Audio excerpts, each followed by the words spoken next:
Salam sejahtera. Ungkapan Bahlul, bodoh, Rafizi, makan diri.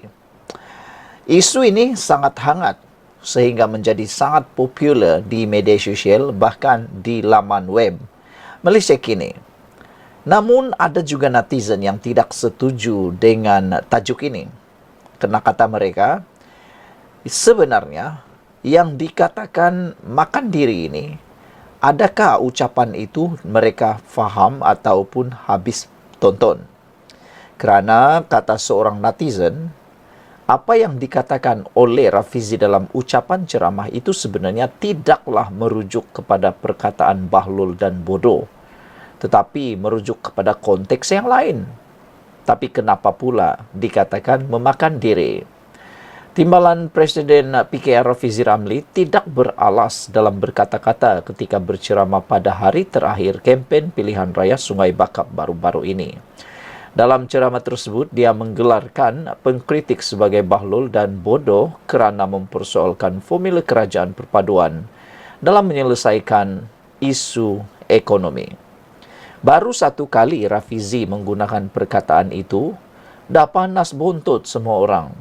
Walhal, pembangkang dah biasa maki hamun. Kalau kempen saja, pasti sudah resamnya mereka maki hamun dan menghentam habis-habisan. Tapi yang ini pula, Rafizi baru kena satu kali. Bagaimana kalau berkali-kali? Dan yang pastinya, orang yang makan lada itulah yang terasa pedasnya. Siapa yang rasa pedas? Dialah orang itu. Dia duk tanya, kamu raja formula, mana formula kamu? Memang bahlul, formula tengah jalan lah, bodoh, kata Menteri Ekonomi itu semasa ceramah pada 5 Julai lalu. Bagaimanapun ungkapan itu nampaknya memakan diri selepas PH tewas di kerusi berkenan. Ketua Pemuda UMNO Dr. Muhammad Akmal Salim menyindir Rafizi susulan kekalahan PKR pada pilihan raya tersebut. Ini mendapat kecaman daripada netizen. Saya bacakan kepada anda beberapa komen daripada ruangan Malaysia kini. Komen di ruangan Malaysia kini kata, kerajaan perpaduan jika bertahan selepas PRU 16, pentadbiran negara akan menjadi lebih stabil yang sudah tentu akan menguntungkan rakyat. Lebay-lebay hanya memainkan sentimen 2R yang memecah belahkan masyarakat dan tidak akan membuat negara maju, kata Red Parrot. Seorang lagi memberikan komen, kata beliau, masalah kerajaan madani adalah UMNO. Itulah hakikatnya. Kerajaan PMX ini kerajaan yang mendukung biawak hidup, kata AKJ. Dengan Rafizi, memanglah dia orang nak berlebih jatuhkan sebab Rafizi ini ada kepakaran yang boleh mengubah keadaan ekonomi, kata AKJ lagi. Yang menjatuhkan imej kerajaan madani adalah orang-orang macam Akmal, orang macam Wika Siong yang saban hari menembak DAP, kata AKG. Orang macam Puad Zarkasi yang jadi penyokong tegar Najib dan serang Rafizi dari segala sudut, katanya. Beliau berharap PRU akan datang kerajaan PH kekal melalui sokongan wilayah Sabah dan Sarawak serta sebahagian negeri di Semenanjung. Barulah dasar reformasi sebenar boleh berjalan lancar. UMNO hilang arah bila agenda perjuangan yang ditumpukan untuk membebaskan penjenayah. Kerajaan jadi huru-hara dengan tindak tanduk Akmal Saleh yang menari dengan rentak Perikatan Nasional dan PAS. Pendek kata, UMNO adalah punca kekalahan, kata AKJ. Seorang lagi, Yellow Zebra kata, lah dia bukannya bahlul dengan bodohkan rakyat. Dengar ke? Tidak ucapan penuh, kata Yellow Zebra. Golden Ghost kata, politik itu persepsi. Rafizi tidak wajar berkata seperti itu. Usah diteruskan perangai macam orang-orang dalam PRK Sanggang, katanya. Green Cheetah pula mengatakan panjang lebar. Dia kata, tak apalah. Walaupun PH kalah, rakyat macam manapun tidak akan memberi Perikatan Nasional peluang jadi kerajaan pun. Perikatan Nasional itu perosok negara, kata Green Cheetah. Mereka ini semuanya kaki fitnah, kaki perkauman, kaki tunggang agama dan kaki penipu, kata Green Cheetah. Siapa tak tahu perangai orang politik PN, katanya lagi. Bila nak tarik undi, macam-macamlah fitnah mereka. kata Green Cheetah. Kononnya ada proses kristenisasi lah seperti yang diperkatakan. Mana dia tangkapan orang yang terlibat dalam proses kristianisasi ni, kata Green Cheetah. Pas tuduh DAP sebar fahaman komunis. Kenapa tak buat laporan polis dan kemukakan bukti fahaman komunis yang disebarkan oleh DAP, kata Green Cheetah. PAS takut buat laporan polis kerana mereka tahu ia adalah fitnah semata-mata dan mereka takut DAP saman balik terhadap mereka. Kasihan orang-orang yang ditipu oleh parti yang kubat menyebar fitnah, kata Green Cheetah. Beliau menambah kepada pengundi yang bijaksana, buatlah penilaian kamu sendiri. Mereka yang menyebar fitnah ini sampai hari ini tidak ada bukti, kata Green Cheetah.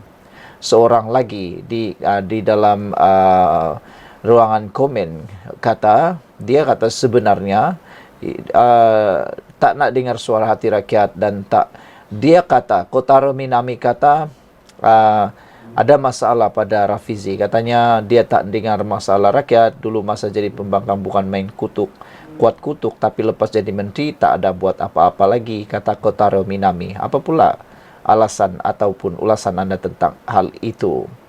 Saudara-saudara sekalian, Mr. Sakau kata, Madani terima kekalahan dengan tawaduk, namun Perikatan Nasional menang bukan kerana mereka bagus. Mereka hanya pandai memainkan sentimen isu semasa, kata Mr. Sakau. Kenyataan Mas ni, dia ni memang attention seeker, senang cakap, drama lebih, kata Mr. Sakau. JBK 046 kata pula, Perdana Menteri ke-10 perlu batal penarikan subsidi diesel dan percepatkan pelaksanaan gaji kekitaan awam dan elaun pesara supaya rakyat lebih merasa kerajaan Madani lebih prihatin kepada rakyat. Tapi kalau Perdana Menteri X dan Raja Formulanya tetap sombong dengan kesilapannya, biarkanlah, kata JBK. Kita tunggu kejatuhan kerajaan Madani yang belum pun berkuntum, kata JBK. Saudara-saudara sekalian, itu antara komen daripada netizen di ruangan Malaysia kini untuk menjawab kepada isu panas pada hari ini, iaitu tulisan di Malaysia kini, ungkapan Bahlul bodoh, Rafizi makan diri menurut laporan ini.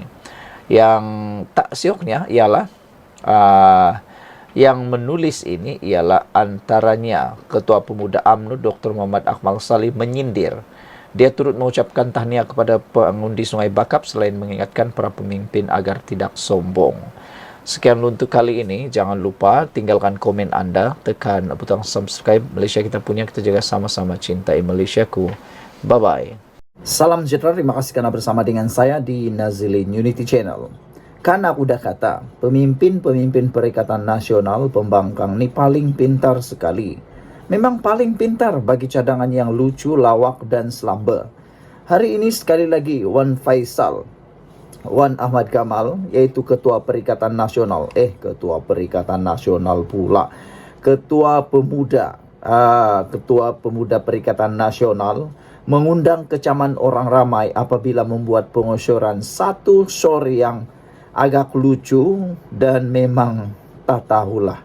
Sehingga netizen kata, mereka ni hanya pandai buat cadangan yang tidak bernas. Bahkan, cadangan itu akan menyebabkan kerajaan lingkup. Kalau aku tak silap dulu, Wan Faisal inilah yang pernah memberikan cadangan supaya membuat cetakan uang banyak-banyak. Ini paling lucu lah kan. Hari ini, Wan Faisal sekali lagi dapat kecaman tahap Gegaban Mahadewa Kayangan. Apabila beliau selamba saja, lontar sor bernas, ramai orang kecam cara PN urus takbir ekonomi negara. Kepincangan urus takbir ekonomi negara semasa Perikatan Nasional pernah bergelar kerajaan semakin terbukti gagal dengan cadangan selamba ahli Parlimen Machang, Wan Ahmad Faisal, Wan Ahmad Kamal. Bayangkan cadangan beliau ini, selaku Ketua Pemuda Perikatan Nasional dilihat mengundang kecaman orang ramai apabila mengusurkan pihak Malaysia Airport Holding Berhad atau MAHB membuat pinjaman. Ini paling tak boleh terima pakailah, kata netizen. Dari manalah Wan Faisal boleh dapat idea nak buat pinjaman ini, kata mereka. Kan dah bagus ada melabur free orang melabur. Melabur tu dia bagi duit kat kita untuk urus bagi mendapatkan keuntungan untuk dia dan untuk kita. Yang hang nak buat pinjaman tu kenapa? Anda tahukah pinjaman itu merugikan? Berutang, tahu tak berutang? Negara kita ni dah ada hutang 1,2 trilion. Nak tambah hutang lagi kah? Itu yang aku nak tanyalah kepada Ketua Pemuda Perikatan Nasional ni. Apa sebenarnya yang dia terfikir sehingga mengusurkan pula membuat pinjaman? Katanya, ini alasan Wan Ahmad Faisal ini. Beliau kata, MHB ini kaya dengan tunai. Jadi kalau nak melabur, MHB boleh saja labur. Malah untuk baiki operasi. Malah sudah dilanjutkan konsesi. Taraf rating kredit MHB adalah AAA. Mudah nak pinjam dengan kos yang rendah. Yang ini paling dikecam.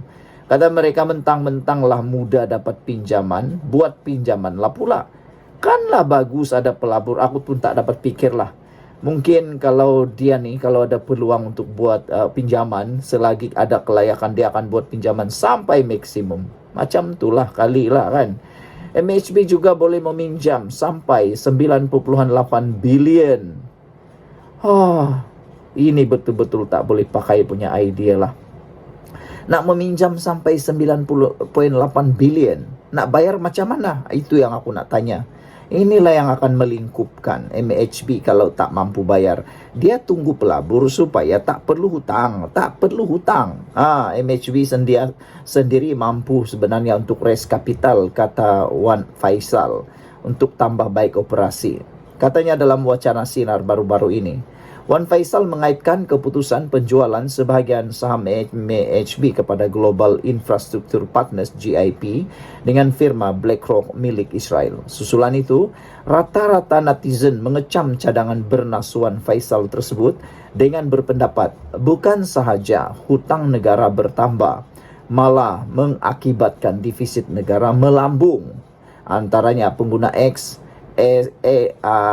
Asrat Malaysia yang menegaskan kemahiran Perikatan Nasional dalam menambah hutang negara semasa menduduki Putrajaya. Katanya, inilah yang dilakukan ketika Perikatan Nasional mentadbir sehingga hutang yang ditinggalkan mencecah 1,5 trilion.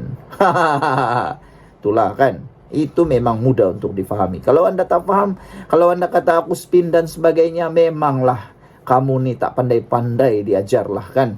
Kalau kamu kata spin lagi, ini bukan spin. Ini ilmu ekonomi yang mudah.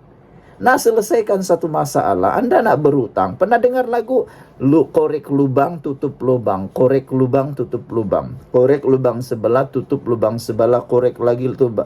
Lama-lama, keliling pinggang hutang. Nak selesaikannya, akhirnya jual MHB. Bila jual, kena kecam lagi.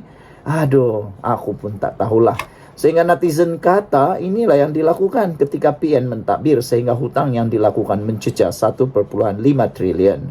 Sementara itu, Ed Suryadi kata, PN semasa menjadi kerajaan dari Mac 2020 hingga Oktober tahun 2022. Hutang negara bertambah 300 bilion. Bayangkan, bertambah 300 bilion selain duit simpanan KWSP rakyat lebur RM 142 bilion. Inilah idea terbaik YB Machang pasal MHB. Tambah hutang untuk kembangkan bisnes. Konsep yang boleh lingkupkan MHB, katanya lagi. Aku yang tak berapa pandai ekonomi ni pun pandai, ada belajar sedikit saja di universiti dulu tentang ekonomi pun tahu sangat tentang benda ni. Jangan sekali-kali kembangkan idea bisnes anda dengan cara korek lubang, tutup lubang, hutang sini sana. Itu paling nahas. Anda buat bisnes dengan berhutang, nahas. Paling bagus cari pelabur. Karena pelabur itu, dia bagi duit dia untuk kita uruskan. Kita tak perlu pun berhutang dengan dia. Dia hanya shareholder dan dapat keuntungan daripada apa yang dia labur kepada kita. Kan bagus macam tu. Aduh, ni aku tak tahulah. Risiko sekarang ini untuk rugi sangat besar. Keadaan ekonomi dunia tak menentu tahu. Kita tak tahu bila-bila masa saja tiba-tiba ada lagi pandemik COVID, tidak tahu COVID keberapa. Tiba-tiba penerbangan pula ditutup lagi, kapal terbang tak terbang lagi. Nak bayar hutang macam mana? Anda jawab sendiri. Sebelum ini Menteri Keuangan kedua Datuk Seri Amir Hamzah telah memberikan penjelasan terperinci mengenai cadangan mengambil alih MHB melalui penubuhan konsortium yang diterajui Hazanah dan KWSP. Dalam sesi penerangan di Kamar Khas Parlimen minggu lalu, Amir Hamzah antara lain menjelaskan penglibatan GIP dan MHB dalam MHB hanya sebagai pelabur dan rakan teknikal. Beliau berkata, kerajaan akan terus memegang saham khas atau golden share dalam MHB, termasuk mempunyai kuasa untuk melantik pengerusi dan pengarah urusan MHB yang kedua-duanya mestilah warga negara Malaysia. Jadi, saudara-saudara sekalian, ini antara komen netizen yang paling menarik. Jika Perikatan Nasional mentadbir untuk naik taraf MHB, mereka memilih supaya buat pinjaman, kesannya hutang negara bukan saja bertambah, bahkan menambahkan defisit negara. Inilah yang dilakukan ketika Perikatan Nasional mentadbir sehingga hutang yang ditinggalkan mencecah 1 triliun, kata Ed Asrat Malaysia. Sekian untuk kali ini. Jangan lupa tinggalkan komen anda, tekan butang subscribe. Bye.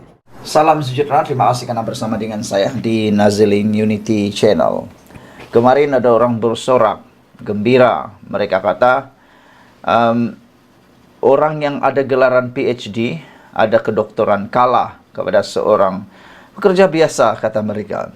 Benarkah itu yang berlaku?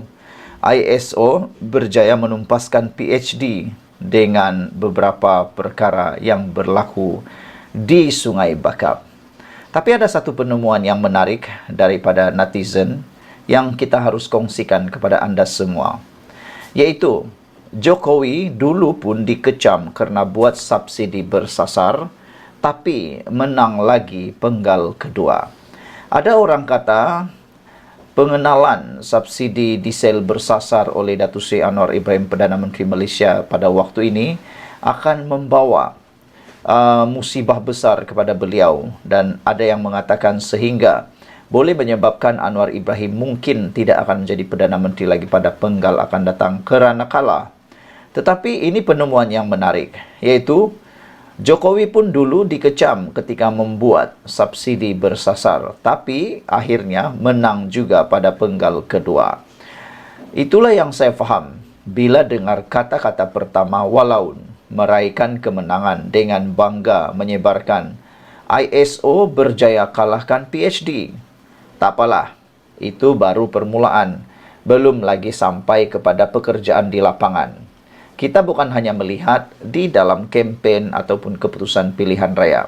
Kita nak melihat sebenarnya yang paling penting ialah gerak kerja di lapangan. Sejauh mana ISO boleh menghasilkan pembangunan, menyelesaikan masalah, membuat idea-idea baru di tempat beliau. Jangan sampai ISO pula kalah teruk oleh PhD nanti. Saya bukan kata calon PN yang menang itu tidak pintar. Tetapi walau zahirkan begitu, bukan alasan ekonomi, subsidi diesel, harga barang, atau sebab isu air dan lain-lain. Mungkin ini puncanya, wakil rakyat yang diangkat PAS, jahil bila bercakap isu ekonomi, polisi, dan pentadbiran kerana kebodohan dianggap hal yang dipuji. Bekas Menteri PAS Datuk Seri Tuan Ibrahim Tuan Man tak faham apa itu ISO. Pimpinan PAS Fadli Sari memuji inflasi 0.9% di Kelantan, walhal itu tunjukkan ekonomi yang lembab atau pengangguran tinggi. Ini PRK pertama selepas subsidi diesel bersasar diumum. Dalam keadaan Perdana Menteri ke-10 Anwar Ibrahim tahu PRK akan diadakan. Dari 6 PRK, 4 dimenangi oleh Madani. Jika menyelamatkan negara dengan memperbetulkan balik sistem subsidi jadi punca kekalahan, bagi saya itu reaksi biasa. Dan Madani terima sahajalah dengan hati terbuka. Kerana apa yang dibuat ini demi negara dan anak cucu. Tiada Perdana Menteri dalam Malaysia sanggup dikecam dengan melaksanakan subsidi bersasar, melainkan hanya Perdana Menteri Anwar Ibrahim dan Kerajaan Madani yang ada sekarang ini. Yang lain pula, Perdana Menteri yang lain, kerajaan-kerajaan yang lain, terutamanya Kerajaan Perikatan Nasional di bawah pimpinan Muhyiddin Yassin, hanya pandai bercakap tapi tiada keberanian untuk berbuat itu. Demikian. Ada yang kata sedang dibincang, dipertimbang dan macam-macam, tetapi tiada satu pun sanggup mengambil risiko untuk menyelamatkan negara, membuat subsidi diesel bersasar.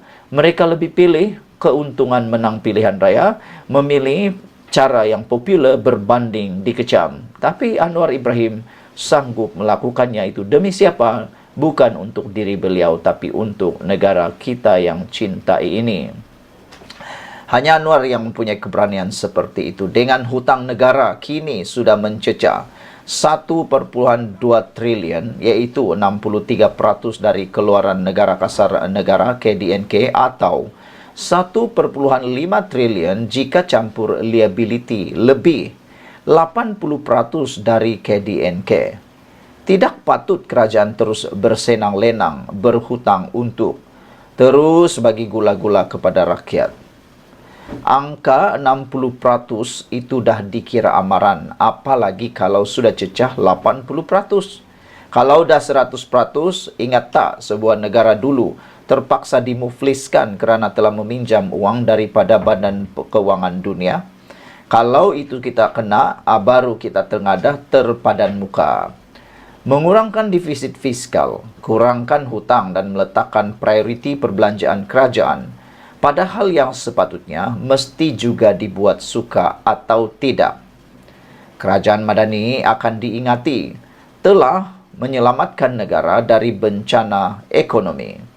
Apatah lagi Kerajaan Madani telah meluluskan Akta Kebertanggungjawaban Fiskal 2023 untuk mengekang dari kerajaan masa depan berhutang dengan cara yang tidak bertanggungjawab dan mengharapkan anak cucu kita yang menanggungnya. Yang ini sangat-sangat kita puji dan kita ucapkan terima kasih kepada Kerajaan Madani kerana meluluskan Akta Kebertanggungjawaban Fiskal tahun 2023 untuk mengekang daripada kerajaan masa depan berhutang dengan cara yang tidak bertanggungjawab dan hanya mengharapkan anak cucu pula yang menanggungnya. Yang ini bagus. Kalaulah tiba-tiba Anwar Ibrahim, Kerajaan Madani, perpaduan ini tumbang, diganti oleh Perikatan Nasional atau siapa-siapa sajalah, ingat akta ini. Mereka tak boleh berhutang sesuka hati juga. Nah, waktu itulah mereka akan mula fikir subsidi minyak itu atau cara-cara lain untuk menangani masalah keberhutangan itu akan digunakan juga, dan pasti pada waktu itu mereka akan terikut juga, mengguna juga cara Anwar Ibrahim. Malangnya Anwar Ibrahim yang terpaksa memulakan dan dikecam pula, nanti mereka juga yang akan tiru ikut. Cuma seperti biasalah dalam filem atau sejarah, hero biasanya dilihat kala dulu. Tahun 2014, Jokowi dikecam sehebat-hebatnya dan rakyat protes di jalanan kerana menghapus subsidi pukal bahan bakar dan jadikannya bersasar hanya 29 hari selepas angkat sumpah sebagai presiden. Waktu itu inflasi naik. Akhirnya rakyat faham dan dia menang semula penggal kedua pada tahun 2019. Yang penting, penerangan kerajaan kena jalan.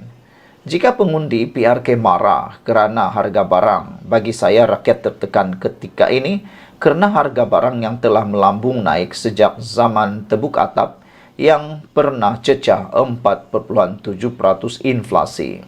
Semasa kerajaan tebuk atap, harga minyak masak botol naik sehingga RM50 pada Mei tahun 2022.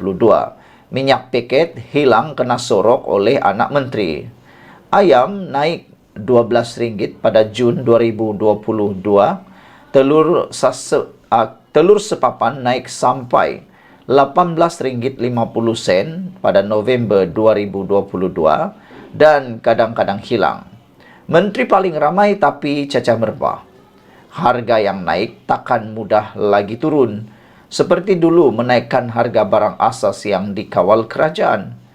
Peniaga yang jual makanan siap tetap tidak turunkan semula harga mereka. Ceklah CPI. Itu yang rakyat Merak masih terasa bahangnya kerana gaji tak naik. Apa yang Madani berjaya buat? Turunkan inflasi dari 4% menjadi 1,5%. Sebab itu, CPI zaman Madani ini graf semakin landai. Kenaikan harga barang mula terkawal. Jika selepas penyasaran subsidi diesel ini inflasi naik 2%, angka itu masih dianggap terkawal. Inflasi yang melebihi 4 hingga 5% di negara maju atau 6 hingga 8% di negara sedang membangun dianggap sebagai tanda amaran bahawa ekonomi mungkin sedang overheating. Sekian untuk kali ini. Jangan lupa tinggalkan komen anda, tekan butang subscribe. Bye-bye.